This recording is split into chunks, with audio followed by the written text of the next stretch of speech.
কি হবে যদি ফ্যাট কমানোর ডায়েটে ধীরে ধীরে তোমাকে নিয়ন্ত্রণ করতে শুরু করে? দিন 1, তুমি হেলদি খাবার শুরু করো। সবজি, লিন প্রোটিন, চিনি বাদ।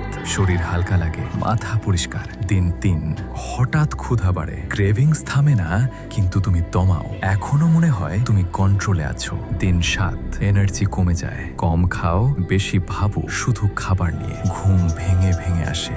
দিন 14, শরীর অ্যাডজাস্ট করে, ফ্যাট কমে কিন্তু শক্তিও কমে, দুর্বল লাগে, ঠান্ডা লাগে, মন ফাঁকা। দিন 21, শুরু হয় অবসেশন। প্রতিটা ক্যালোরি হিসাব, প্রতিটা কামড় ভয় লাগে, খাওয়ার আনন্দ হারিয়ে যায়। দিন 30, আয়নায় পরিবর্তন দেখা যায় কিন্তু তুমি বদলে যাচ্ছ।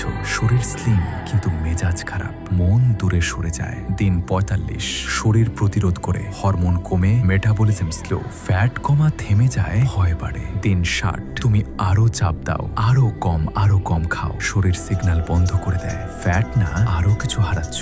শেষ ধাপ, তুমি ফ্যাটের বিরুদ্ধে জিতে যাও কিন্তু নিজের উপর নিয়ন্ত্রণ হারিয়ে ফেলো।